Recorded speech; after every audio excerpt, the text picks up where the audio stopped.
Olá, sejam bem-vindos a mais uma Health Talk, uma iniciativa do ECO em parceria com a EY, em que estamos a ouvir a opinião dos líderes que representam os principais agentes do setor da saúde sobre o que pensam do novo Orçamento do Estado e que outras medidas gostariam de ver contempladas nesta área. Hoje vamos falar com o Vítor Papão, diretor-geral da biofarmacêutica americana Gilead Sciences, em Portugal. Vítor, muito boa tarde, obrigado por ter aceito o nosso convite. E lhe pedir, para começar, por, em traços gerais, nos dizer que avaliação é que faz do Orçamento de Estado para 2023 no que toca à saúde. Muito boa tarde, eu agradeço o convite que me dirigiram para estarmos aqui nesta conversa. E realmente a primeira pergunta que faz é uma pergunta muito ampla. O que é que destaca? Porque mesmo dentro daquilo que é a área da saúde, portanto, não é um setor pequeno, não é? Portanto, acaba por ser uma área do Orçamento de Estado que leva, portanto, uma fatia significativa daquilo que é a despesa pública. O Orçamento de Estado, a avaliação que podemos fazer do mesmo e daquilo que nós, portanto, conhecemos até este momento, acaba por procurar, portanto, há um aumento daquilo que é a despesa na área da saúde, o que é sempre bem-vindo. E quando olhamos para aquilo que são as diversas rúbricas dentro da área da saúde, há claramente uma preocupação com os profissionais na área da saúde e também tanto com a infraestrutura na área da saúde. E também, aquilo que é a nossa expectativa é que também a área do medicamento que também possa crescer dentro daquilo que é o Orçamento de Estado para 2023. Portanto, parece-nos que o Orçamento de Estado aumenta aquilo que é a verba existente para a área da saúde.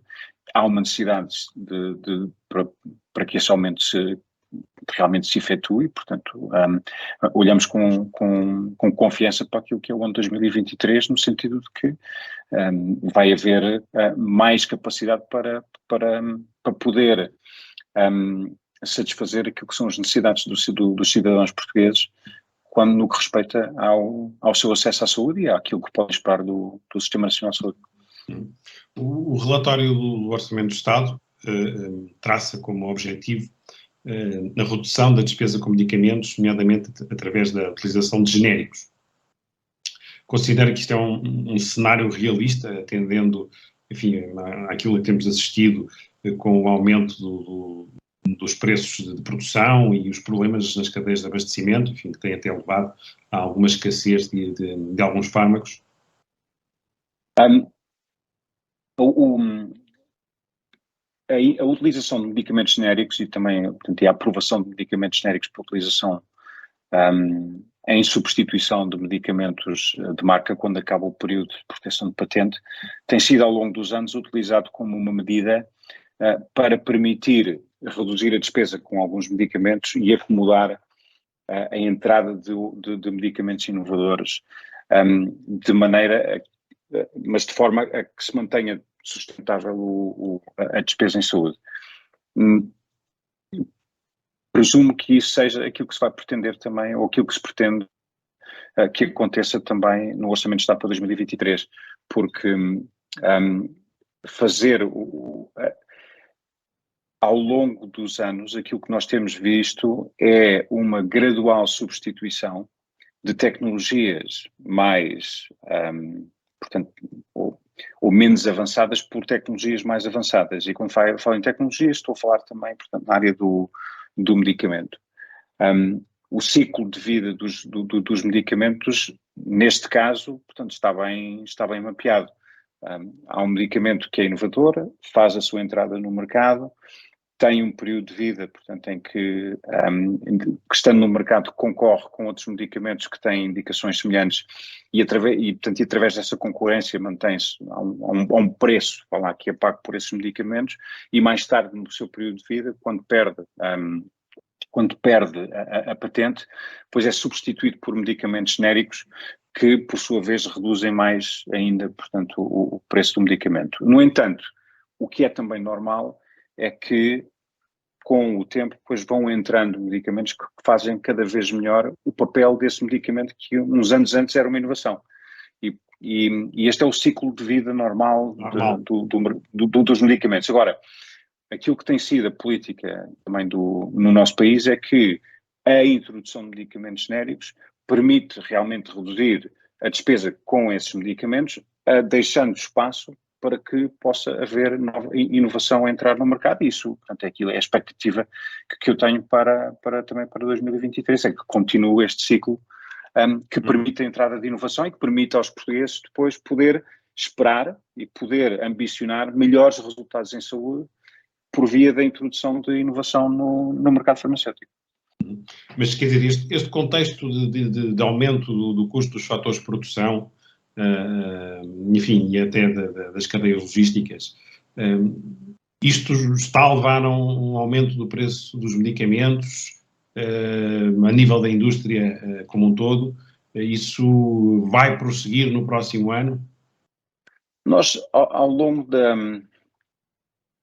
há já muitos anos que a entrada de um medicamento no mercado, portanto, o preço que ele entra no mercado, normalmente é o preço mais alto que esse medicamento alguma vez tem. Portanto, medicamentos que já estão no mercado, que já estão no mercado, não é expectável que haja um aumento do seu preço. Normalmente aquilo que acontece é que a partir desse preço de entrada, depois que haja uma erosão do preço desses medicamentos, normalmente por via de introdução de concorrentes, mas aquilo que nós não temos observado ao longo do tempo, e sendo isso particularmente verdade no nosso país, é que o preço varie, que suba ou que desça, normalmente ele desce sempre. E, portanto, nem neste contexto, a verdade é que a indústria, mesmo neste contexto em que vivemos atualmente, poderá haver lugar a aumento do custo de produção e aumento do custo de distribuição dos medicamentos. Aquilo que não está claro para mim é que isso depois, por consequência disso, depois que haja um aumento do preço dos medicamentos. Isso não tem sido histórico no nosso país. Então o que pode acontecer é os novos medicamentos virem se calhar mais caros do que viriam se não tivéssemos este contexto. Isso é muito difícil de responder essa pergunta eu não lhe posso dar uma certeza relativamente a isso. Eu penso é que, e falando, portanto, da experiência que tenho do meio, é que nós, quando iniciamos o diálogo com as autoridades no sentido de trazer uma inovação para o mercado, nós consideramos naquilo que é nessa negociação, claramente aquilo que são os encargos com produção, com distribuição, com a investigação dos medicamentos e até com a sua promoção, não é? Portanto, e nós consideramos esses encargos na altura depois de estabelecer um preço. Esse preço depois é negociado com as autoridades de cada país e aquilo que tende a acontecer é que, decorrente dessas negociações, acabamos por chegar a um acordo e quando se chega a um acordo, ele necessariamente é vantajoso tanto para as empresas farmacêuticas como também para o Estado português. Nesse caso, portanto, havendo esse acordo, pois muito bem, então inicia-se a comercialização do medicamento. Mas também pode acontecer que não se chegue a acordo. E aí, então, pode haver um medicamento que nunca chega a ver, portanto, a luz do dia aqui no nosso país. Agora, ao longo do tempo, e a minha expectativa é que continue a acontecer, é que neste diálogo e nesta negociação que ocorre entre as autoridades e entre as empresas da indústria farmacêutica, se consiga chegar àquilo que é um preço que é sustentável para o Serviço Nacional de Saúde e que permita que os doentes em Portugal tenham acesso aos medicamentos e que, por outro lado, também seja sustentável para as empresas que comercializam esses medicamentos. Há alguma forma de tornar esses fármacos inovadores mais acessíveis? Há algum tipo de estratégia? Nós quando há várias formas de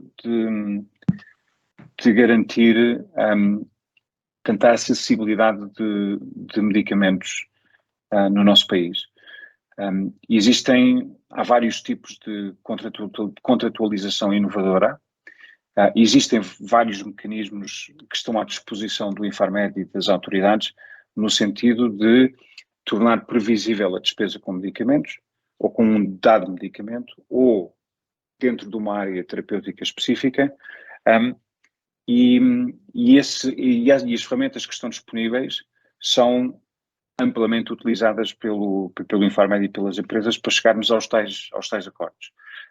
Eu recordo sempre que quando existe um acordo entre uma empresa e entre o Estado, é porque, à partida, esse acordo é vantajoso para ambas as partes e que por um lado, é impensável que o Estado português autorize a entrada de um medicamento se as condições que são oferecidas não são sustentáveis portanto, para o erário público, e, por outro lado, uma empresa nunca aceitaria fechar um acordo em que também pensasse isto é insustentável para o futuro dessa empresa, não é? Claro. Enfim, uma das principais novidades, enfim, que já entrou em vigor até com o novo Ministro da Saúde, é o novo estatuto do SNS e a nova direção executiva do SNS.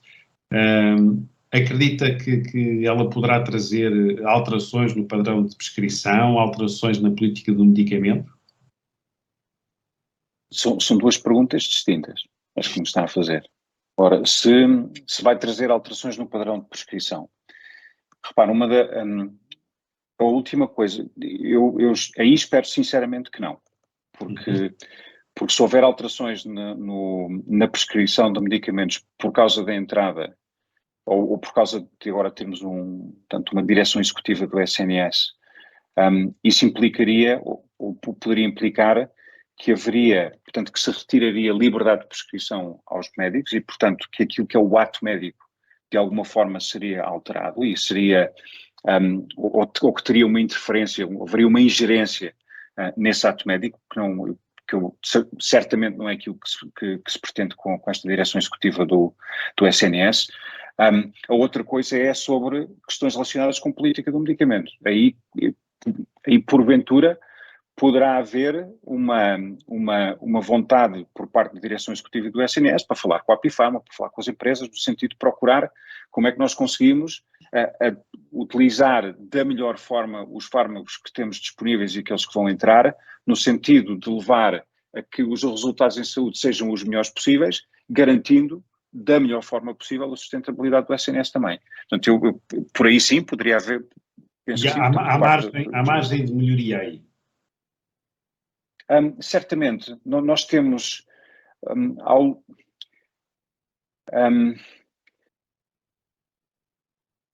claramente, eu penso que no que respeita, portanto, àquilo que é a política do medicamento,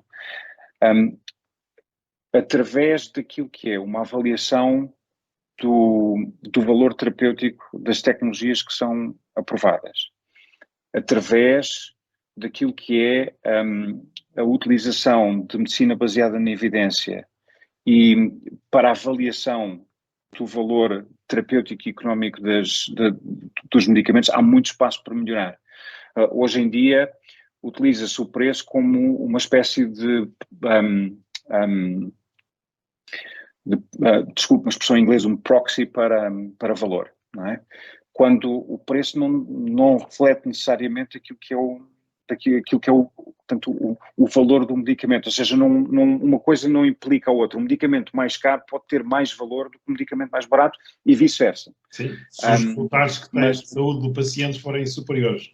Tal e qual. E aquilo que eu gostaria de pensar que a nova direção executiva do SNS poderá fazer é de uma forma mais eficiente, e aqui a palavra-chave aqui será, portanto, a procura da eficiência, é que se consigam maximizar os resultados em saúde para os portugueses através de uma avaliação de valor das tecnologias disponíveis e depois a sua, portanto, e fomentar aquelas que mais valor trazem para os cidadãos. Muito bem. Dr. Vítor Urbão, muito obrigado pela participação nesta Health Talk. Enfim, ficámos aqui com uma boa perspectiva sobre que novidades e que medidas podem ser importantes adotar no que toca à política do medicamento e, nomeadamente, aos medicamentos inovadores. Muito obrigado e até uma próxima. Muito obrigado também e até à próxima.